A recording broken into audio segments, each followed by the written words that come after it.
Alrighty, guys, want to welcome you back to the Make or Break show. We're hanging out with Khiem today, calling in from Portland, even though he is from Austin.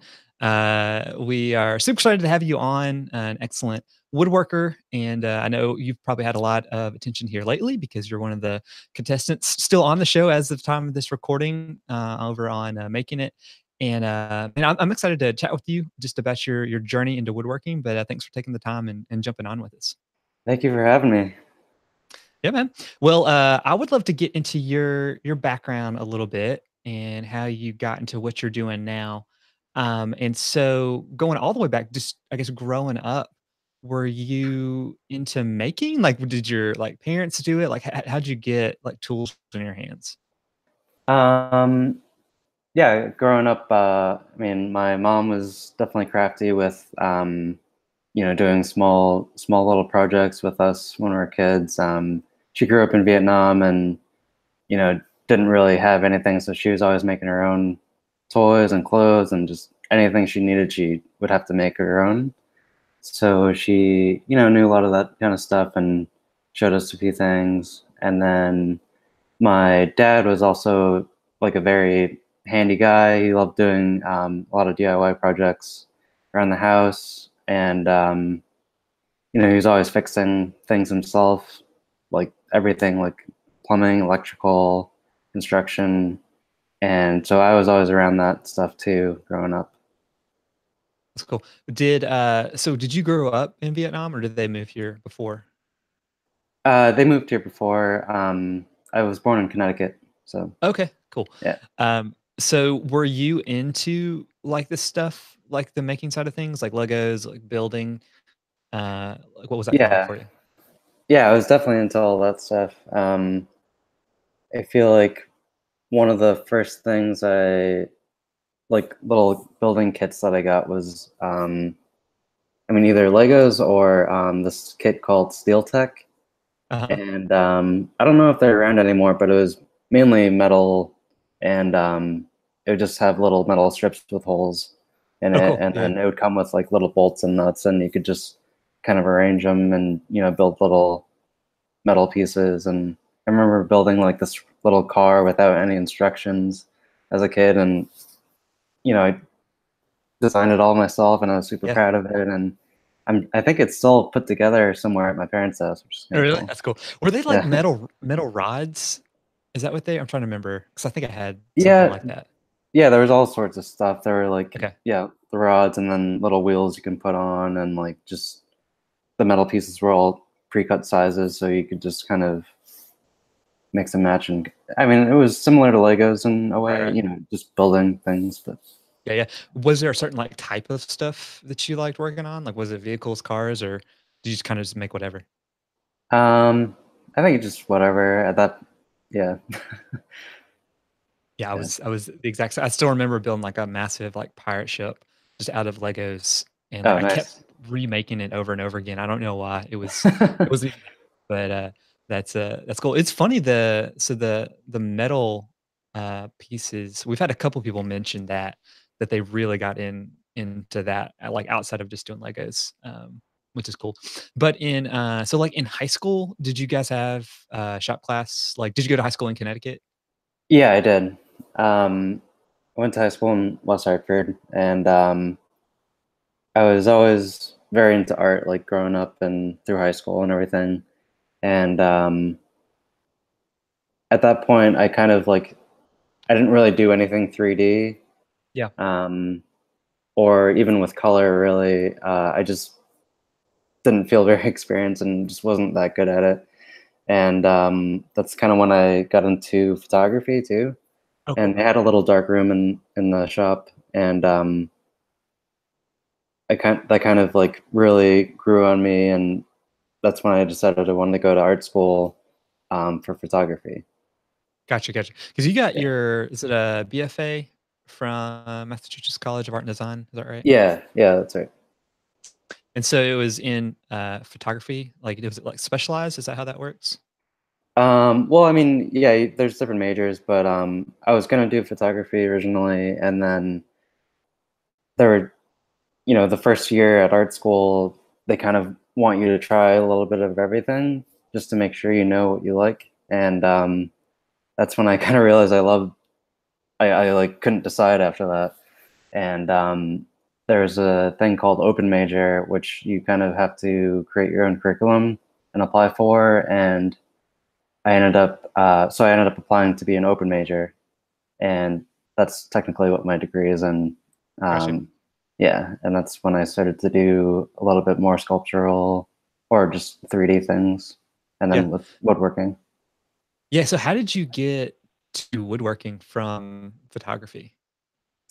Um, so in photography, in the photo department, there was a alternative processes class that I got to take, Okay, cool. which is just like you mainly learn like the old school type of printing Yeah. with the different chemistry and just the way that they used to do it, like when photography was invented.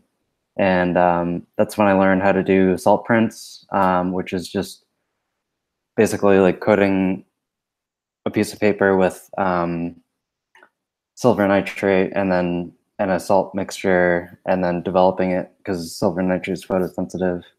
Um, and then I realized that, well, it became like almost an object at that point. And then you could also size like different materials, not just paper. You could do wood or just objects too.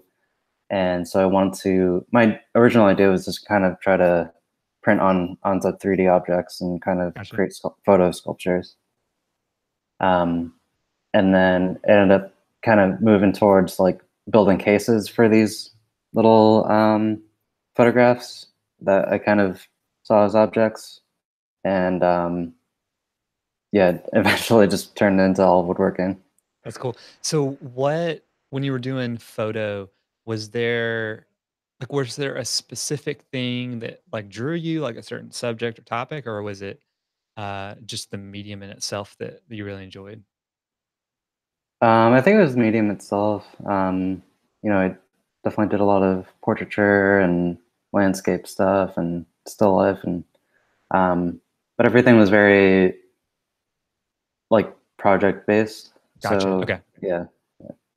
So sounds like the woodworking was almost more of a necessity, or just like I want to like display these pictures, so I'm gonna make my own frames and boxes and stuff.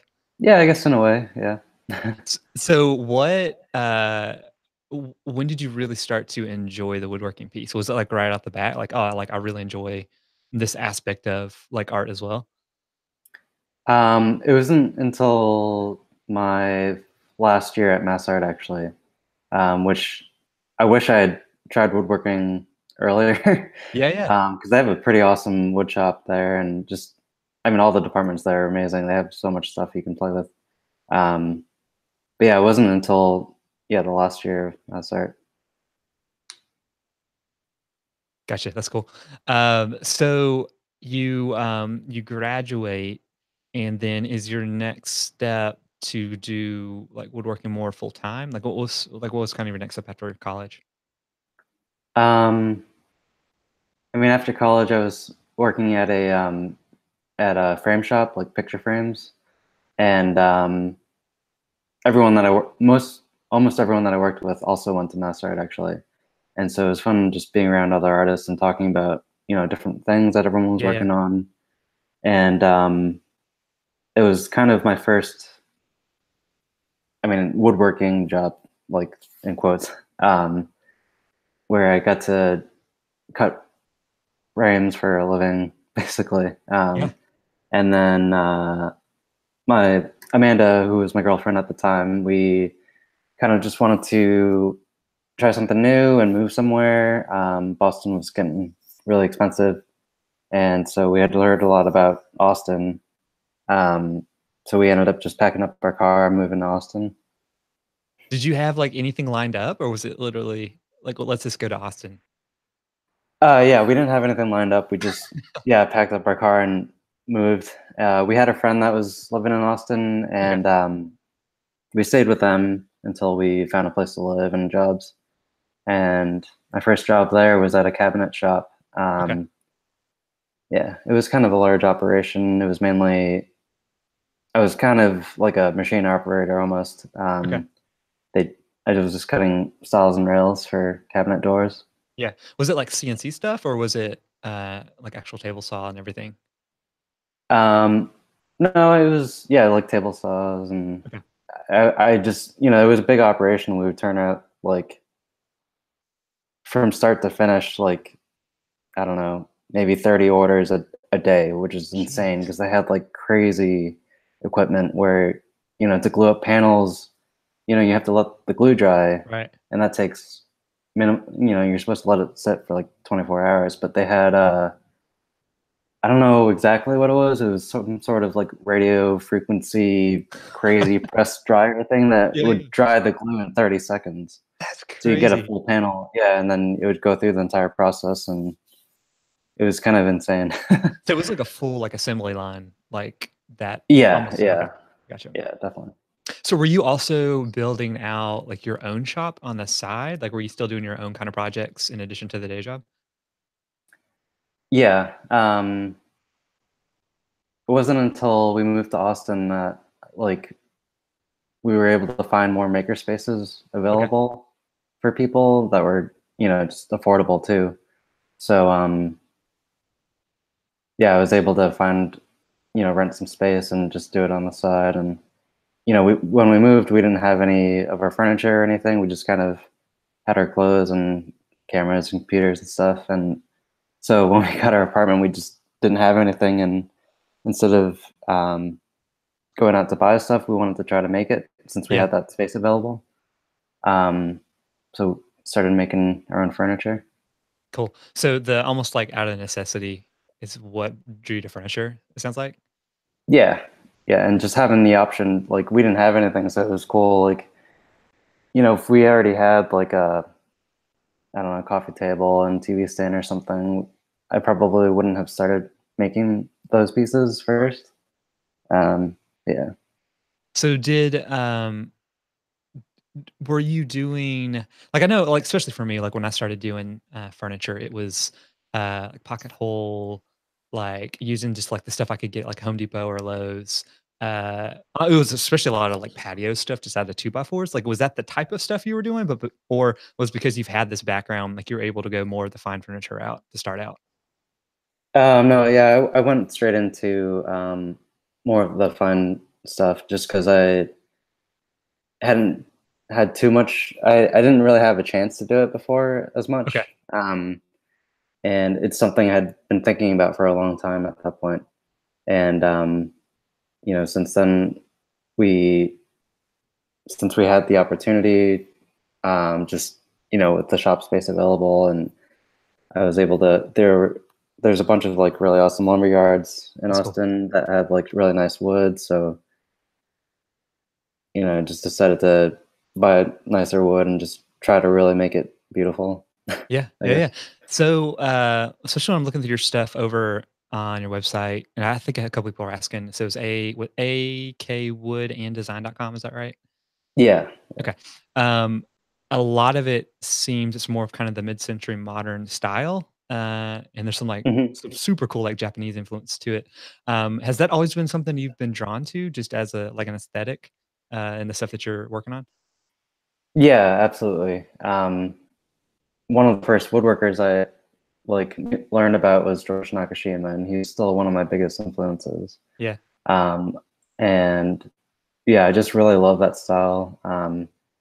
Also, one of the things one of my woodshop teachers told us was like the importance of the way a piece of furniture, like or an object, makes contact with the ground and how it sits.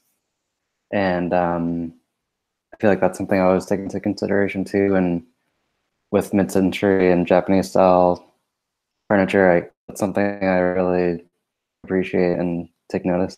Yeah, yeah, yeah. So when did you guys go to are you full time through through your wood shop? Like in designing furniture? Is that what you guys are doing? Or are you still doing stuff part time? I work part-time with another shop right now, but it's just like 1 day a week. Gotcha. Okay. But since the show's out, I'm looking to do it full-time again. I was for 3 years, but Yeah. then kind of wanted to slow it down a bit. Yeah. What was it like running your own business, like and jumping into that? Yeah, because when I mean we're able to do it full time. It just we would have to take on every order, and a lot of it's custom stuff. And Yeah. I don't want to be just a builder. I want Right, to right. design my own stuff too, and just sell that. So having the ability to turn down a job or something is nice. Yeah, yeah, yeah. Were there, any, like, hurdles or things you guys ran into that you just didn't expect going into that route, like, making, like, custom stuff and running your own shop? um, I guess the biggest things were like capacity and just being able to take on larger projects that Right. sound fun. I mean, still we're kind of limited to home things Yeah. or residential things. We're starting to do smaller things for restaurants and stuff like that, Oh, which is cool. a lot of fun. Yeah, Is it you and your wife? Is it just you yeah, 2? Okay. yeah. So is your wife also a woodworker? No, she's not. We met at Mass Art though through photography, so she Okay. does a lot of photo and video work, and she helps out a lot with finishing the smaller items that we do too. Gotcha. Cool. Yeah, Very cool. That's not so you said you're trying to get more, uh, into that, it sounds like full-time now from the because of the show? yeah. Kind of try to take advantage of the exposure. Especially yeah, yeah. That's cool. Well, so switching gears a little bit, to the show, and that's where I definitely first saw your stuff show up, over, if you guys haven't watched over on NBC, making it, I guess what, the 3rd week came out 2 days ago. At the time of this recording, this is August the what, 16th. But, so what's that process like? Like, did you just see, like, a casting call and then you pitched it? Or, like, how'd you hear that was? Because you guys, what, filmed last fall, is that right? Yeah, yeah, that's Okay.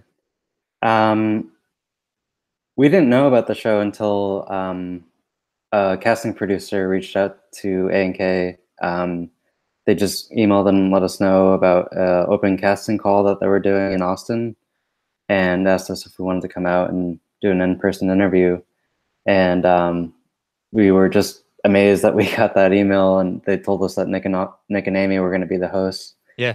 And we love Nick and Amy, so we definitely wanted to do it, but we just kind of immediately thought, like, what are the chances of us actually even able to like make it through the casting process? And the day of, we just kind of we didn't decide until the day of to go, and I'm really happy we did. So Like, to the uh, actual casting call, you didn't decide? yeah, yeah. Okay. So I mean, yeah, we ended up going together and applying together, just because they had emailed our business Right, right. and didn't specify if they just wanted one of us or not. And at that point too, it was still really early on in the casting process, so they weren't sure, so they let us apply as a team. And eventually we got a call back, and they just said that it would just be individual contestants, but we could both move forward if we wanted. And that's when Amanda just kind of decided to not move forward Yeah, and go home. So yeah. that's cool. Was there so you said it was an open or not open, but, like, were there a lot of people at the casting call, like, when you went? Like, was it a certain specific time you guys were supposed to go? It was open, so there were a lot of other people there.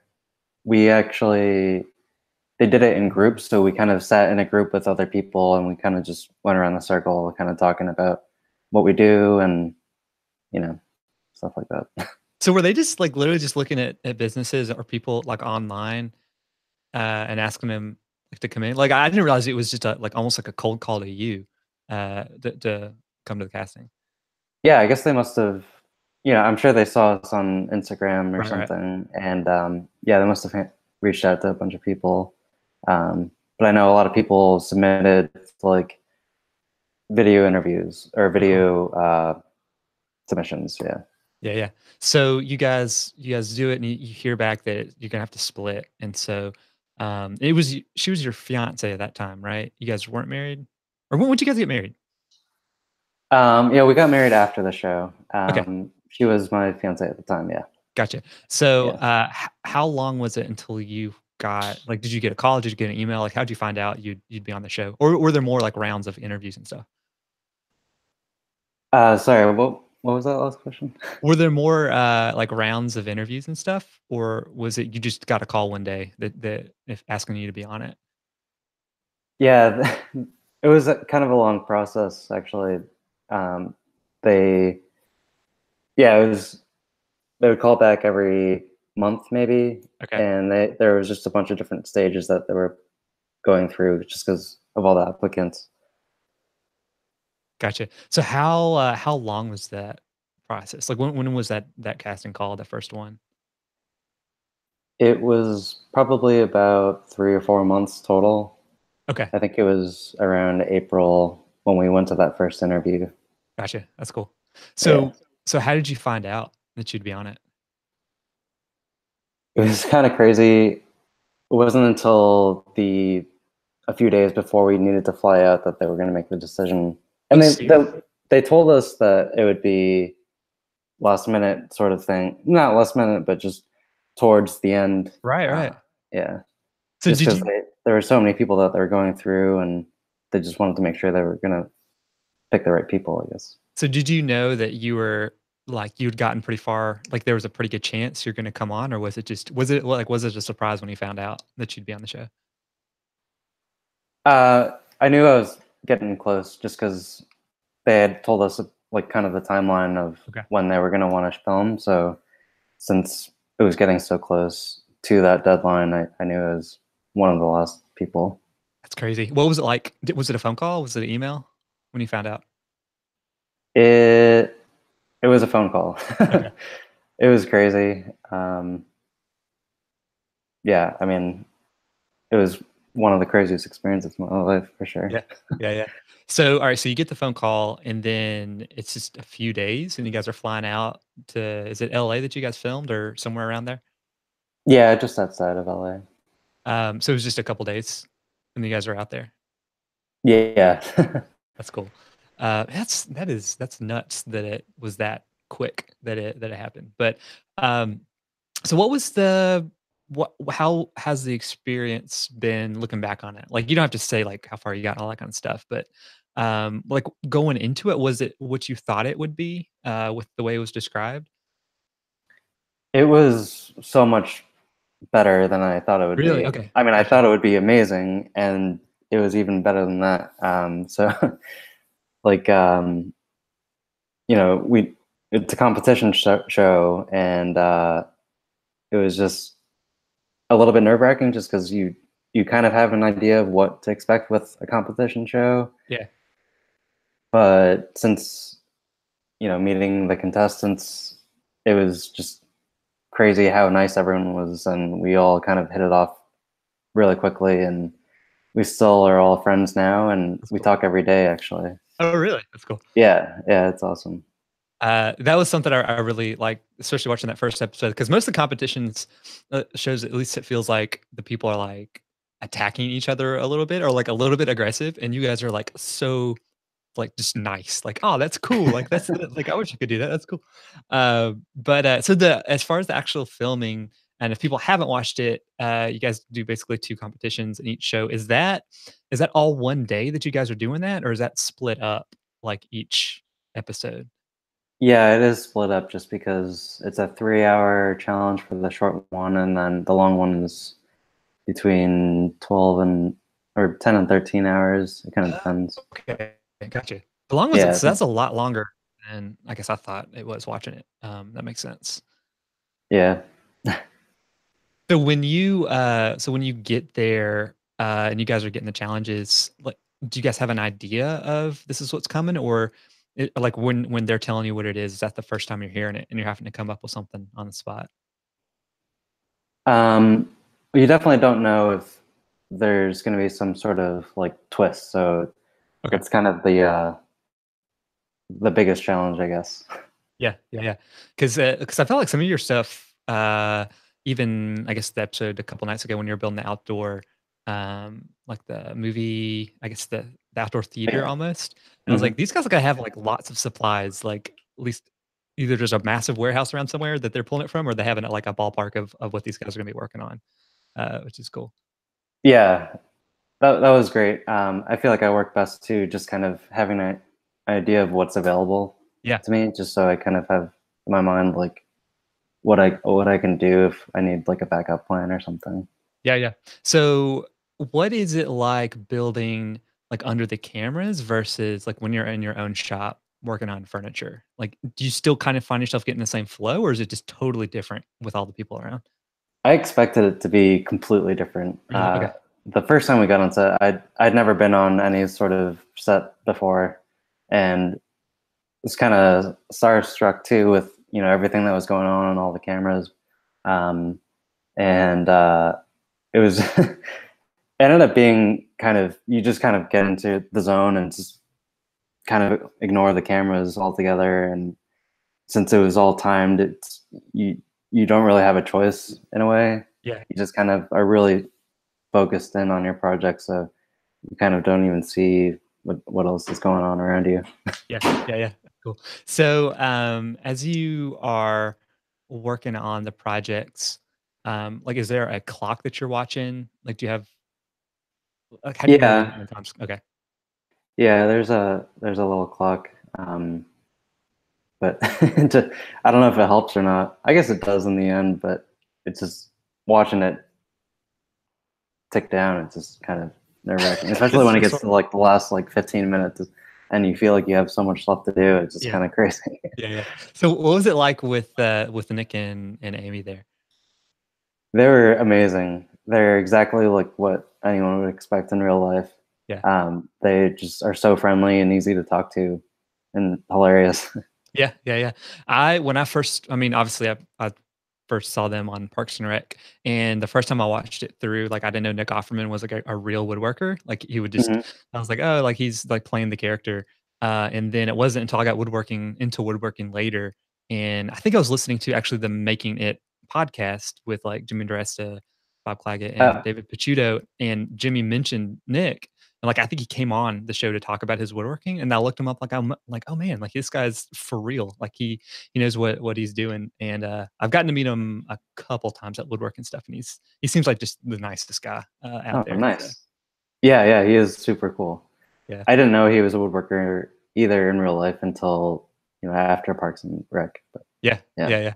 Yeah, he's so much fun. So, another fun thing, at least for a lot of the people that are listening, they're like super familiar with Jimmy DiResta, who's like the shop master, who's had like I guess a couple clips. You kind of see him every now and then on the show.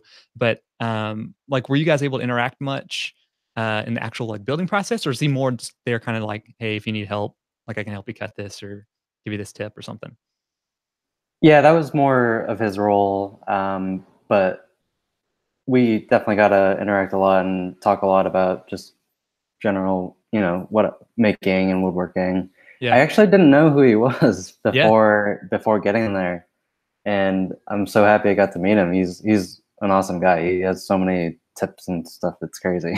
Yeah, yeah, he's super nice. He's like one of the most genuine people I've ever like Oh yeah, talked to. So absolutely. he's Yeah. super open. But all right. So when I was first watching the show, I guess what I didn't realize it was more not in a negative way, but more on like the crafting side of things, like more of the some of like the Etsy stuff that you see. And so I was like, okay, these guys are doing like paper craft and felt, and this is cool. And then I think your first thing you're power sanding like a turtle like out of wood, and then you build this like super intricate woodwork, like Japanese inspired stuff. I'm like, oh man, he's more on the woodworking side of things. Um, did you guys see or find that you had, like, really different skill sets, or you came from, like, different backgrounds, with the other, like, contestants? Yeah, we all definitely have very different aesthetics and mediums that we work with. Um, yeah, it was all that was kind of like a hard thing for me to try to figure out too while I was on the show, just because I am coming from a side where I try to spend weeks on Yeah. on one piece, and being on a competition show that's timed for like hours. It's just a huge difference, obviously, and it was kind of a balance I had to find of what I could actually get done. Did you, like, find yourself, like, cringing a little bit when you're having to cut some of the corners versus, like, taking 5 hours to lay out, like, lines for dovetails and Like, cutting like, is that hard for you because you are able to build, like, really fine furniture? Yeah, I mean, it was harder just trying to think about a project differently Yeah, because you don't have time to glue something. right. So everything I had to make was just I had to design around the time frame, um, which was new to me. But it was a good experience, Yeah, that's definitely. cool.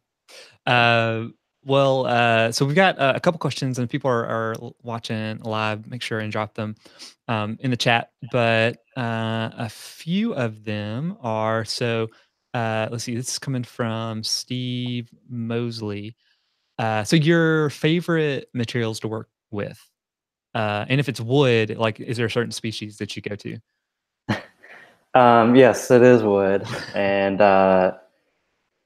my favorite species is probably walnut. Okay. I think I work with it the most, and it is pretty easy to work with, and just a really beautiful, rich colored wood. When you cut into it, you definitely know someone's got walnut. It smells so good. Yeah, that too. What do you guys have a lot of in Austin, like in Central Texas?